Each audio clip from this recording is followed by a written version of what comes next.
1811년 12월 흉년으로 인한 굶주림이 그 어느 때보다도 심했던 그해 겨울에 평안도 가산의 다복동이라고 하고 하는 곳에서 수천 명의 농민들이 모여서 봉기를 일으켰습니다.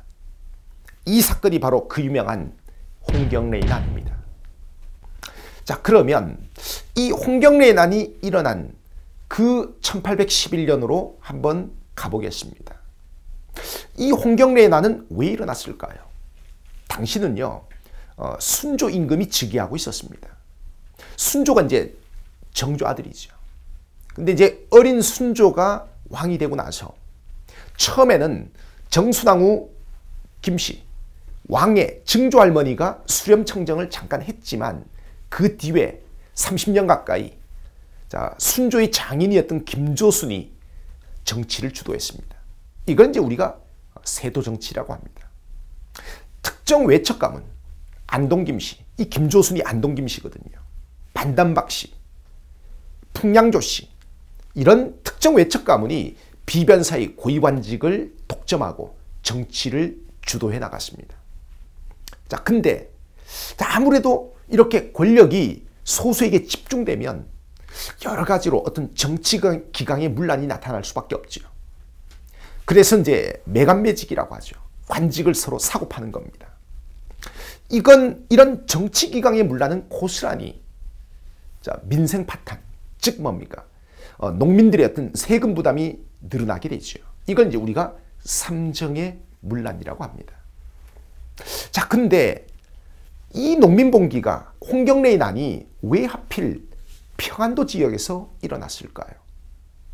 사실 서북민에 대한 차별 대우, 평안도민에 대한 어떤 차별 대우가 이 사건의 굉장히 중요한 원인 중에 하나입니다. 평안도 지역은 다른 지역보다도 사실 뭡니까? 이 관직에 올라가기도 어려웠고 관직에 오른다고 하더라도 요직에 발탁되기는 어려웠습니다. 그 다음에 이제 이 평안도 지역은 다른 지역보다도 실제로 세금 부담도 컸습니다. 그러다 보니까 이제 이 지역 사람들의 어떤 불만이 컸던 거죠. 자, 이러저러한 것들이 바로 이 홍경래의 난, 이 사건의 원인, 배경이었습니다. 자, 아무튼 이 가산에서 일어난 이 봉기는 삽시간에 청천강 이북 지방의 이 평안도 지역의 7개 고을을 휩쓸었습니다. 물론 나중에 송림 박천 전투에서 이제 관군에게 패하게 되죠. 그러자 이제 홍경래의 반란 세력은 당시 이제 정주성이죠. 이 정주성에 들어가서 3개월, 4개월 동안 농성을 하게 됩니다.